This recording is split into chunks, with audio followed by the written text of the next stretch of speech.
So good morning and welcome everyone to the second webinar of our series of webinars presenting the results of the Living Co-Creation workshops led by our industry partners. So very briefly, I'd like to firstly introduce you to our Living Innovation, to the project Living Innovation to give context to this webinar. So Living is an initiative that was started by 14 partners from all over Europe, including major industry leaders, civil society, and research organizations. We have joined forces to co-create more responsible approaches to innovation in the areas of smart homes and smart health. So within the Living project, 20 co-creation workshops will take place in 5 European countries in 2019 and 2020. Those workshops have already started, and they seek to engage industry representatives with lead users and citizens at eye level. Their aim is to jointly develop solutions that are at the same time satisfy user needs, tackle societal challenges, and create new business opportunities. So you can find more information about the project and take part if you wish on www.living-innovation.net. And if you have any questions regarding it, don't hesitate to get in touch with us via info@living-innovation.net. So the webinar today presents the results of our second Living workshop led by Siemens mid-June 2019. So more specifically, it is the Siemens Accessibility Competence Center that carried out this workshop. The workshop aimed at uncovering problems, challenges, and needs of older people when it comes to the use of new technologies in everyday life.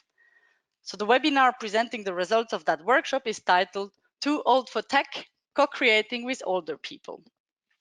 I would now like to introduce our feature presenters today, Klaus-Peter Weger, Bianca Laue, and Wilfried Konrad. Klaus-Peter Weger has been working for Siemens for more than 20 years as principal consultant with special focus on accessibility. Together with his team, they have been involved in various accessibility-related commercial and European research projects.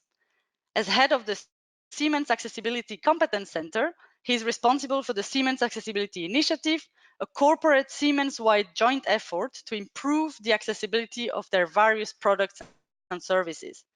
He is also active in the accessibility-related standardization at the international and European standardization bodies, and he chairs the German Standards Committee Accessibility at DIN, the German Institute for Standardization. Bianca Laue studied Spanish and Protestant religious education at the University of Paderborn in Germany. She has been working at Siemens in the Accessibility Competence Center with Klaus-Peter since 2014. She provides assistance with evaluations of accessibility, user tests, and research and development.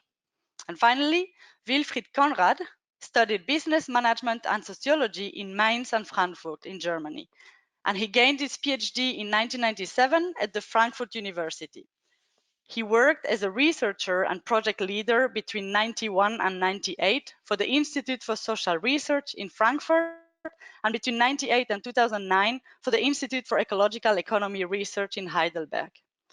At both institutes, he carried out research in the field of social studies of technology, sustainable consumption, and environmental technologies and services. Since 2010, he is project leader and research associate at Dialogic, focusing on social science-based energy research, the bioeconomy, co-creation, and participation.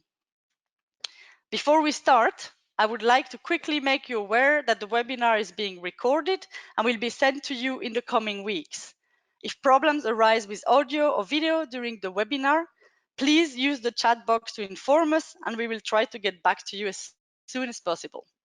At the end of the webinar, we will have some time for Q&A for attendees, so please feel free to ask questions using the chat box as well during the webinar, or send us your questions to info@living-innovation.net. However, you're also welcome to ask your questions directly to the experts at the end of their presentations using your microphone. So with that, I will pass on to Klaus, Bianca, and Willy. Welcome.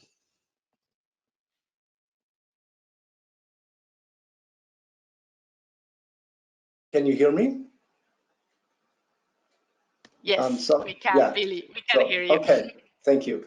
So good morning and welcome from my side. I'd like to introduce to you briefly the concept, the idea of responsible research and innovation, or in brief, RRI, which is a major driver in framing the living co-creation workshops. So what do we understand by RRI? In the Living project, we think that the overall objective of RRI is to create innovative products, services or applications, not only unidirectional from companies to markets, but to enable citizens or users to participate in innovation processes. Thus, from our point of view, RRI means to generate not only innovations for, but especially with society. That leads to the requirement of engaging societal actors as a constitutive element of every responsible research and innovation. And in general, such involvement can be pursued for two reasons.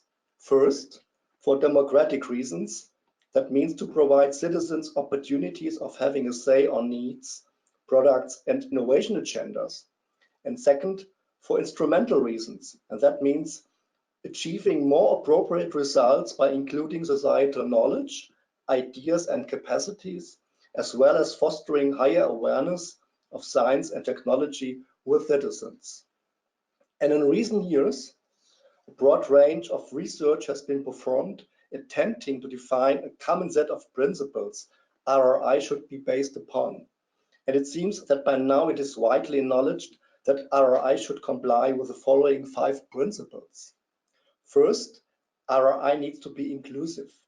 That means, on the one hand, to involve diverse stakeholders such as users, citizens, NGOs, and so on. And on the other hand, the principle of inclusiveness requires to make sure that disabled people and underprivileged social groups may not get excluded from innovation activities. Second, anticipatory. That principle means that researchers and innovators are asked to include new perspectives in research and innovation, for instance, agendas for risk assessment and risk management. Then, reflexive. The reflexive principle requires researchers and innovators to think about their own ethical assumptions and their role in public dialogues. Fourth, the responsive principle refers to the flexibility and capacity to change innovation processes according to public values. And finally, the last principle is of overall importance. It refers to public engagement and connects RRI to the establishment of multi-actor dialogues to foster mutual understanding in order to co-create research and innovation outcomes.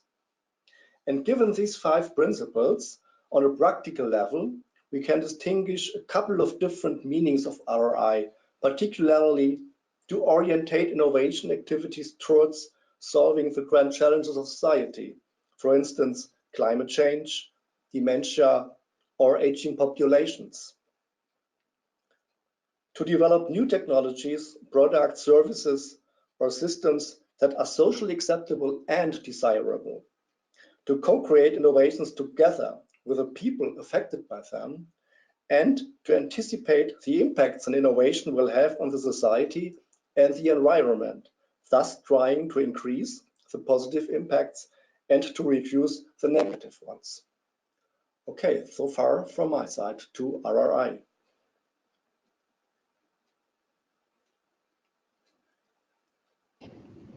Okay.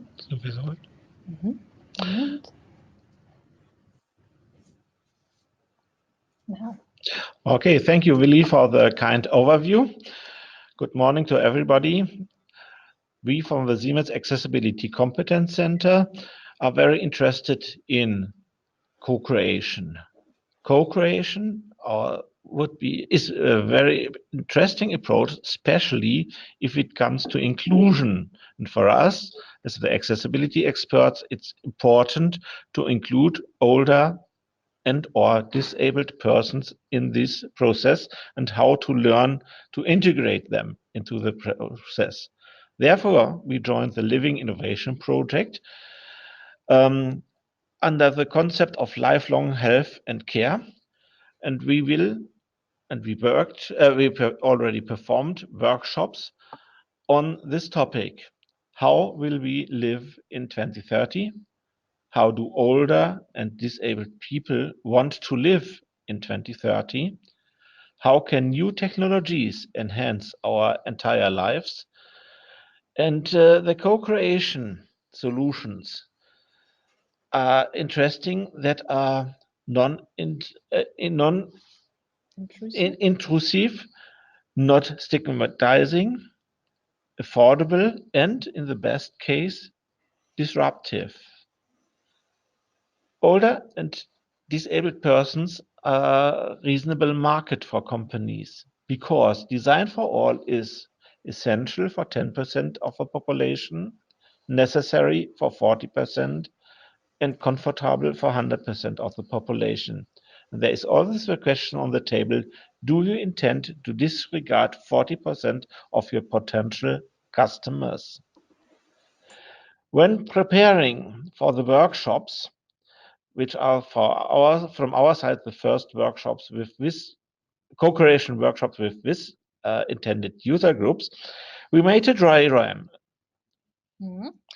The dry run was with students from the Vienna University of Economics and Business. And because the students are not representatives for a workshop with older or disabled people, on the first photo you can see a student wearing a so-called aging simulation suit.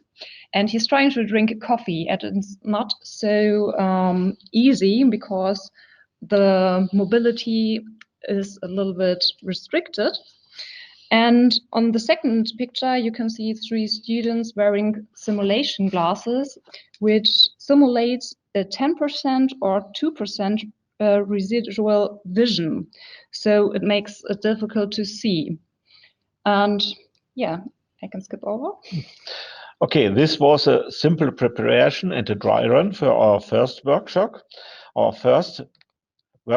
in Hanover. Was on the 13th of June this year, and it was an afternoon workshop. That means it takes 4 hours. The location was in the senior center of the city of Hanover. That means a very accessible and very central location. And the workshop was performed in cooperation with the BAXO as a project partner who supports us. BAXO is the German National Association of Senior Citizens organizations. That means this organization includes more than 110 national active members associations and represents more than 13 million older persons in Germany. They helped us to identify 12 participants and invited them. And these are older, healthy persons in the range of 60 to 90 years from the region of Hanover. And the specific issue this time was that these were active members. That means stakeholders in senior interest groups. And of course, also in policy. So these are stakeholders which play an important role in the senior organizations, and we expect them very knowledgeable. We would like to give you a small insight into our workshop, and therefore we have arranged a few pictures. On the pictures, you can see a pinboard with some of our results, which we are creating during the workshop. Also the room where the workshop took place, and of course not to forget the cake and coffee buffet, which we wanted to create a good atmosphere and which the participants feel comfortable in. And to say it at the beginning, the workshop went in a very different way we expected, but I think the results were really interesting. Now, this is the agenda of the workshop, which is, of course, starts with a welcome. and a project introduction, where we announced how the workshop will go on. And of course, we had to do a lot of formalities, which we'll explain a little bit later. Then we followed with a motivation and example part. That means we want to tell people a little bit what is the direction of our workshops. We decided to use the persona concept, which we needed to explain the participants. I think listeners will probably be familiar with the persona concept, and this was intended to have a abstraction level between their personal experience and what we want to discuss. That was the reason why participants first were asked to develop personas and to explain them to the complete group.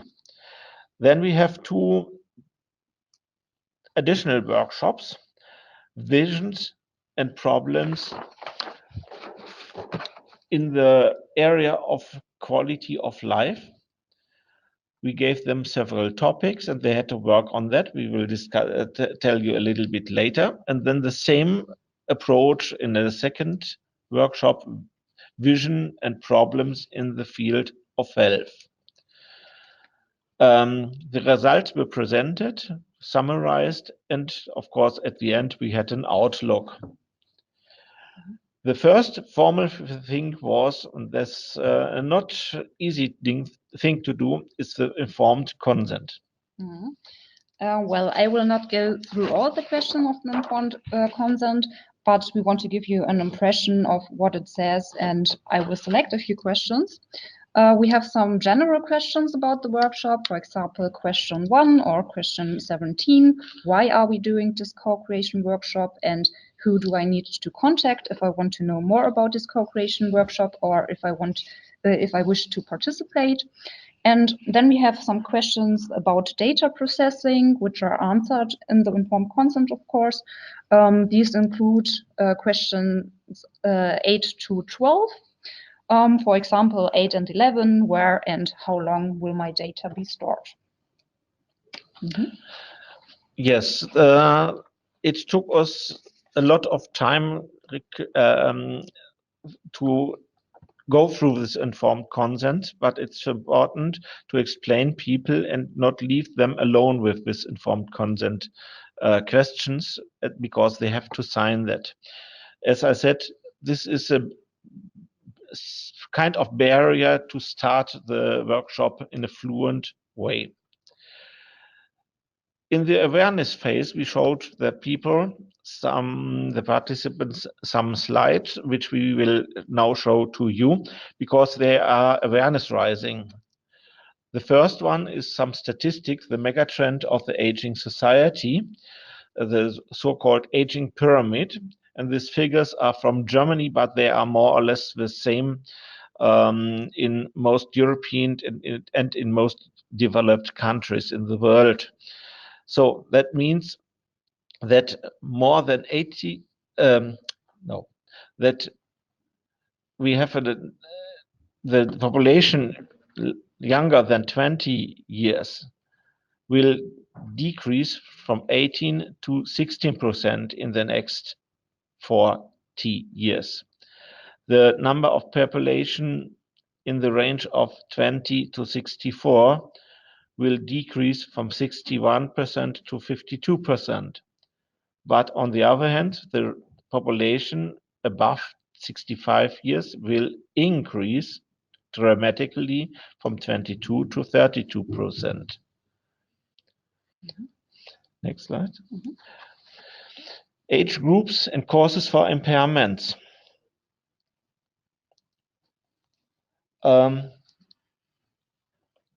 The largest group of persons with severe impairments is 2/3 with an age higher than 60 years. Only a quarter of the population with persons with disabilities are in the range of 35 to 59. and only very small groups are in the groups below this age. More than 86%, this is a very high number, of the disabilities or impairments are disease. That means affected by illness, by loss of abilities in the living and aging process, and only small numbers are causes by causes of impairments are from other for other reasons, and only a very few and small group are caused by birth.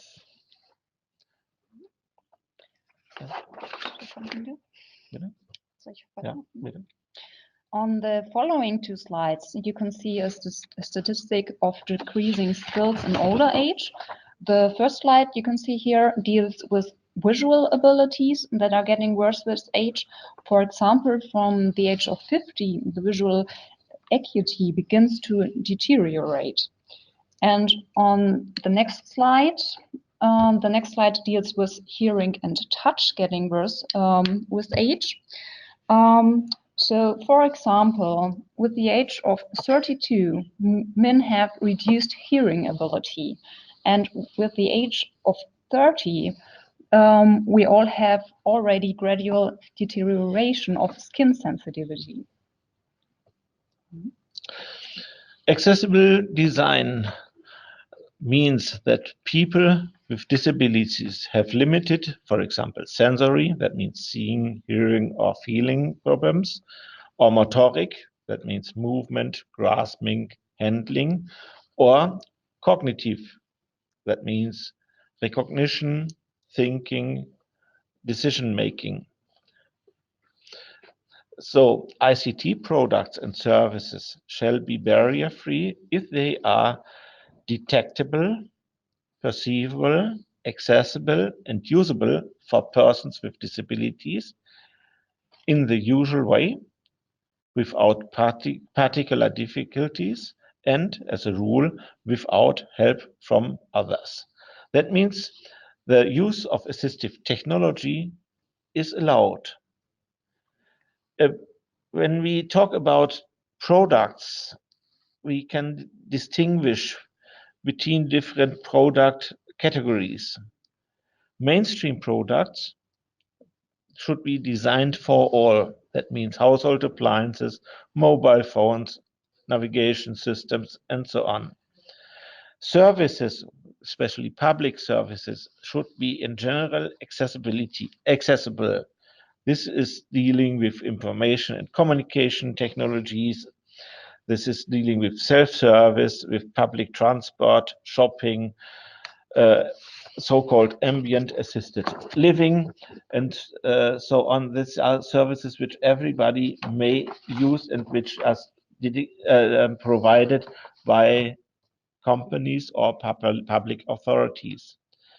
To complete this categorization, we have, of course, assistive technologies or assistive products. These are special products for persons with impairments like hearing aids or special keyboards. And of course, if it comes to a workplace for persons with disabilities, we have to think about special work equipment, special adaptations, and so on. The approach to design for all is very simple. Accessibility is a quality criterion for high-quality products and services. The requirements of people with disabilities are largely identical worldwide, and companies produce for a global market. Therefore, international standards on accessibility and, sometimes if necessary, harmonized regulation in the area of accessibility are strived for. When is a product accessible? Accessibility is perceived very differently and even contradictorily according to age, type and degree of disability, training of the person, personal experience. Therefore, accessibility is never a simple yes or no decision. Klaus-Peter already mentioned that we work with the persona concept in our workshop. He already said that we wanted to reach a level of abstraction because we really, really want to avoid talking about any personal health problems. So therefore, we work with the persona concept, and a persona should always represent a user group. And that's why the participants in this workshop only invented older persons with age-appropriate handicaps. And just to give you some examples, we wanted to help the participants. So we gave them some characteristics of a persona. For example, age, the given name and surname, what are the hobbies of the persona, the external appearance, and so on and so on. Yes, and these personas are building a, we'll say, bibliography of different situations, which helps us, for example, in the next workshops and in the next steps of co-creation to identify the needs of these groups. To make people a little bit aware of what we are talking about, we gave a short presentation about assistive applications, mobile applications. We showed them software which interprets a picture. You make a picture with your mobile phone, and the system tells you what's on the picture. There is a software available which is calling Seeing AI, where AI stands for artificial intelligence, and this is a solution which helps from identifying faces, from identifying banknotes, reading documents, and so on and so on. It helps you on the fly a lot of things to do. And we, of course, showed them in a very short pause how to work with voiceover and with things which are integrated in current mobile phones. Then it comes up to the, we'll say, two main workshops: challenges in the area of quality of life.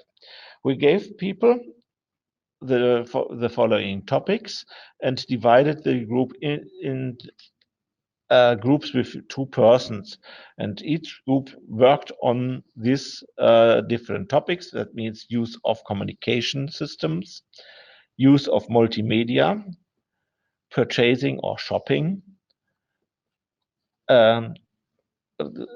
what is the housing, the apartment situation, is it accessible, what is about the mobility and public transport, is there a technical overload, or is there a loneliness? So even some very weak or open criteria. And in the second round, we talked a little bit more about the health challenges. That means what's about fitness, what's about emergency services, a very important topic for this group. What's about medical care and nursing, a very hot topic, the electronic patient file.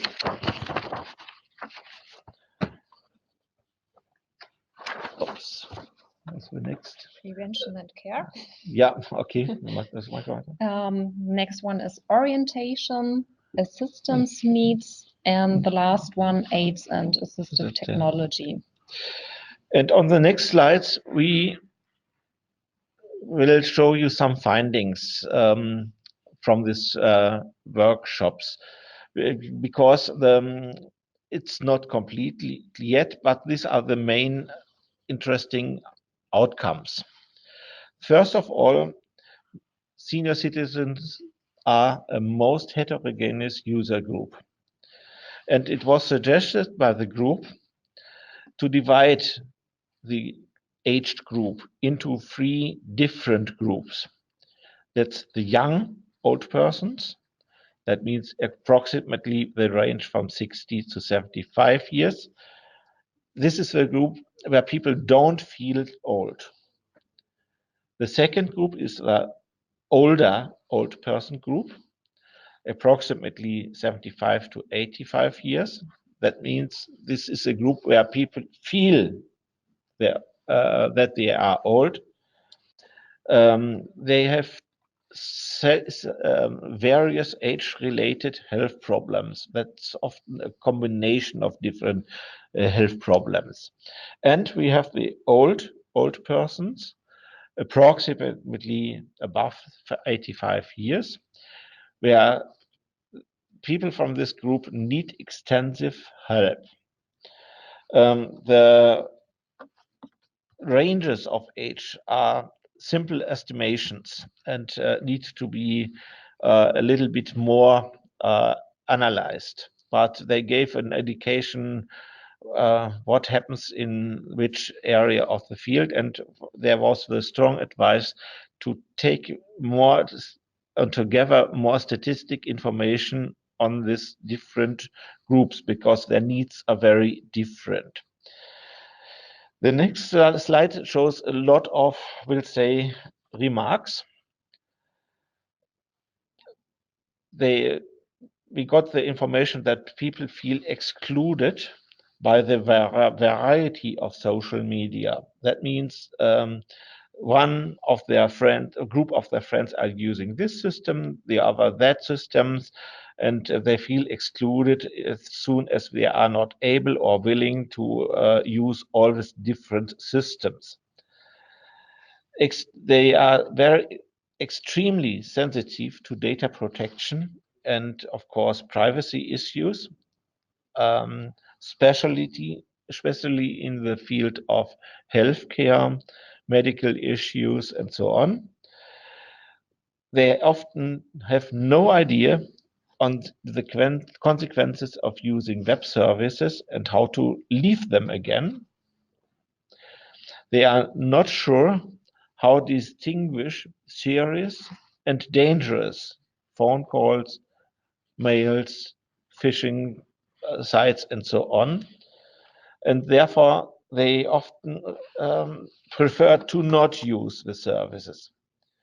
There is the problem of cheap and hardware and software versus no or very expensive service. What shall I do if something goes wrong?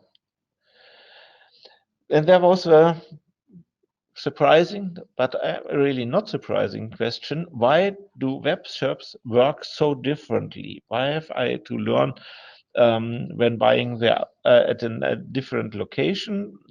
Why is the system operating so differently? And why has every TV or radio station, newspaper, city service, or even public transport service have different applications? In former days, they had a website, and you can use it with my own browser, which I'm familiar with. An interesting thesis was the knowledge gap will extending instead of closing when the next generation of older person is growing due to the speed of innovation in the ICT. That was a very interesting statement for me. And there is the fear of discrimination when services are provided by web only, or the additional fee is charged when not using the web.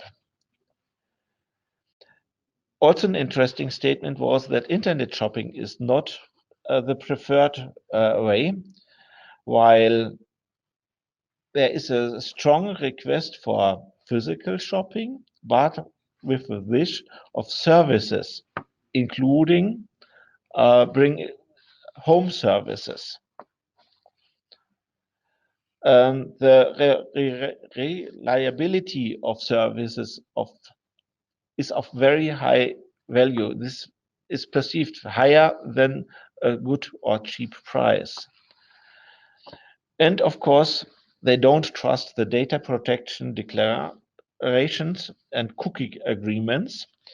But where is the alternative? We are asked on every website about data protection, privacy, to agree on the business rules. And where is the alternative? I cannot say no. So there is a strong demand on even have some regulations in this field. But of course, it's very difficult to rule with regulations from yesterday, technology from tomorrow. The most important output from this workshop was that all participants thought it was a very informative and interesting workshop, and they suggested to continue with diving into the different topics in detail. So we will organize a second continuous part of this workshop in Hanover, probably end of October or beginning of November. And of course, we will have some more workshops with different groups. We are preparing now for a workshop with persons with mental problems, with reading disabilities and learning disabilities in conjunction with the Lebenshilfe in Hamburg. And we will have a workshop in mid of September with blind persons who are very technic affine, and this will take in Bavaria in a special hotel for visually impaired and blind persons in Saul Group in Bavaria. So far, a quick experience from our activities so far.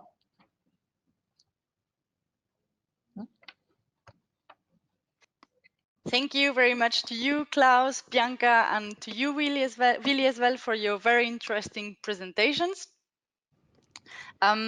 We will now start the Q&A. For the participants, we already had some questions coming in. Just as a very quick reminder, please, you are also allowed to use your microphone directly and to speak to our experts directly if you wish so, but of course that's not a must. We can also read I can also read your questions to the experts and have them answer. So I see that we already have a question coming, which goes, all outcomes are related to technology, ICT, but there is no outcomes connected to living social connections. And why is that? I think that's not completely true, because one experience was that especially the social media are not a good solution for several reasons. And these older people don't like to use it. They tend to use the traditional telephone because it's easy to use and it works or it does not work, and they don't have to deal with complicated technology. So there is an interest to use these social issues, but they like to communicate on the traditional way by telephone or by personal communication. And it's true, I missed to put on the slides the essential note that many of the technologies which we as younger persons are adopting are not adopted, even not seen or not visible at this age group.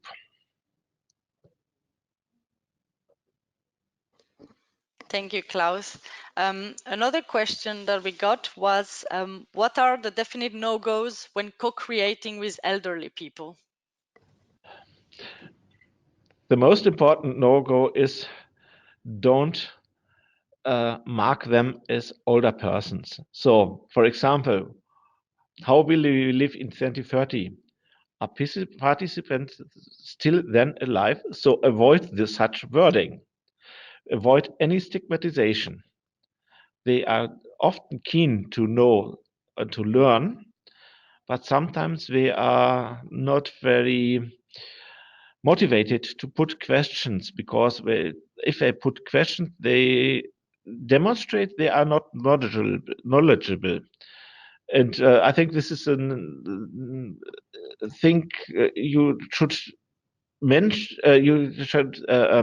consider when preparing such a workshop. So you should help them to put questions on the table in a way that it's very easy and not stigmatizing. Thank And you. of course, excuse me, one more issue is No worries. don't talk about um, personal experience, especially the life history or about the health status. That's exactly the reason why we inserted the concept of personas, that helps us to talk about certain problems which may or may not personal problems. So this is an abstraction level which helps both sides. Thank you, Klaus. We have had many questions coming in. I would like to invite Norma, who said that she has a question and would like to speak up using the microphone. So please go ahead. Hello, everyone. Thank you for handing me the mic, Teresa. I was just wondering, your conclusions all sound very much like what I know older people experience in physical life. So a feeling of insecurity in using technologies and online services that I think many people also feel in physical life. So I was wondering whether you have thought about whether it might be a good option to provide human assistance to people in using those technologies to overcome this, rather than redesign technologies themselves.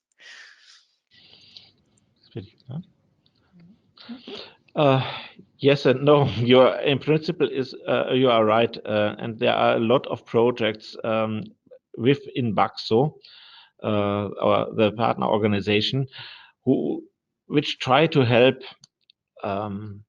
we'll say people by people, and that seems to be an important approach, but it's not an approach which is covering the complete population of older persons. So yes, learning with people of the same age, of the same problems, who have the same problems, is a good approach.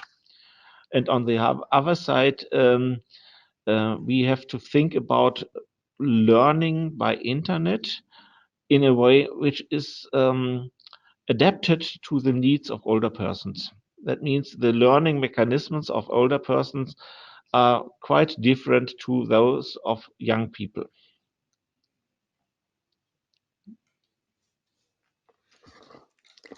We have another question from Ad that asks, so he says that it seems like the participants had many questions around ICT and social media, etc. But are the problems not more related to ICT use only of a small group here present in the workshop? So what do you have any comment on that, Klaus? Okay, as I said, this workshop went in a different way as expected. I expected more simple problems and daily problems, but we had a long discussion on, what do we say, principal problems. I'm not sure what will happen with a second workshop. So ICT plays a certain role, but it is not adopted that way I would expect. And we should analyze why older persons do not accept these solutions. For example, we had a long discussion on emergency services.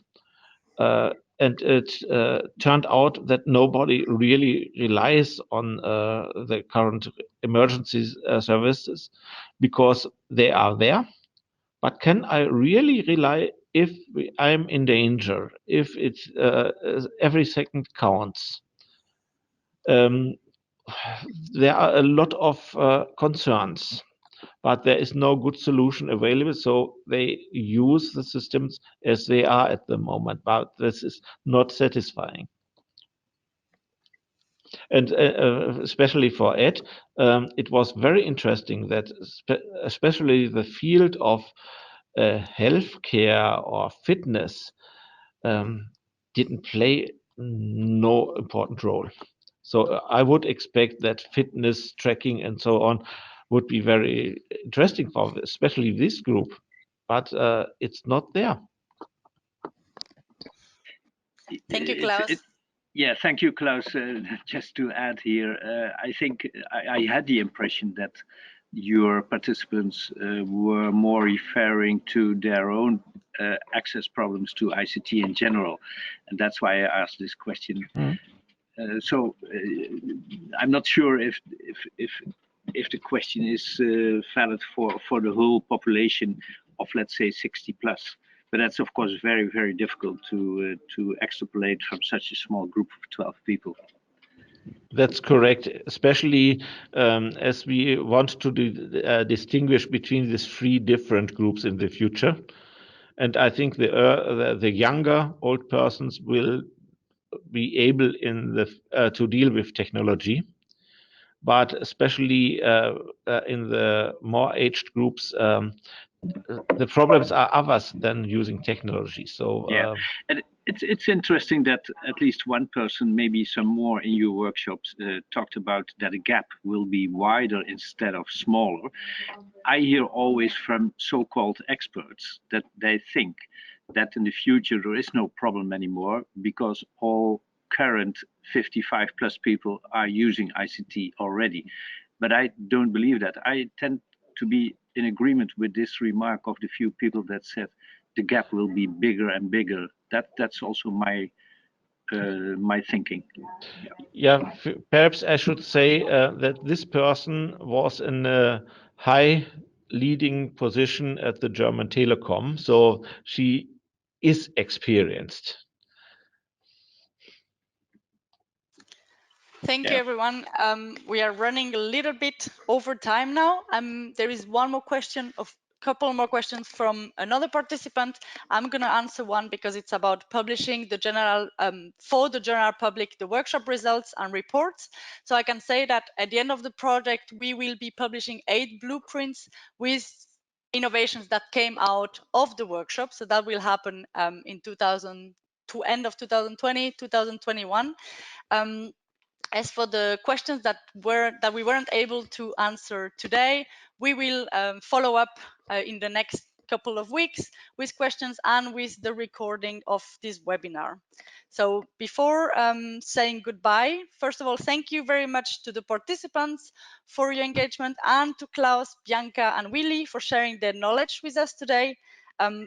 Before saying goodbye, if you are interested in inclusive ICT, we would like to invite you to take part in our joint action, develop a framework for inclusive ICT innovations. And I will let Willy introduce it to you briefly. Yes, thank you, Teresa, again. Yeah, the overall idea of this joint action is to explore ways of including the needs of groups such as older persons, people with disabilities, or underprivileged, also underprivileged social groups into ICT applications. And we are going to address this issue from the perspective of co-creating responsible innovations as implemented within the Live-In project. And being embedded in Live-In means that we will not start from scratch, of course not, but we will build upon experiences already achieved with incorporating inclusive topics within the Live-In co-creation workshops like those we've just learned about by Klaus Peter and Bianca. Whom do we invite to engage in this joint action? On the one hand, experts focusing on empowerment, participation, and inclusive methods. And on the other hand, companies with customers with special needs or companies who want to improve the accessibility and usability of their products and services. And beyond these two groups, of course, all those interested in inclusive innovation are welcome to contribute. And regarding the aims of this joint action, we suggest developing a guideline of how to perform inclusive innovation. And this guideline should consist of key elements, methods, and practical requirements, and thus providing practitioners with a framework for effectively considering inclusion in innovation processes. All right, maybe this brief introduction has raised your interest. If so, we invite you to take part in this joint action and share your experiences with us. And you could do this by registering at the Live-In platform under the link livin-innovation.net. Thank you very much. Thank you, Willy. So thank you, everyone, one more time. Our team will be reaching out with follow-up information about the webinar and answering the questions that couldn't be answered today. And you can always visit us on our website, livinginnovation.net. So thank you for joining us today and have a great rest of your day.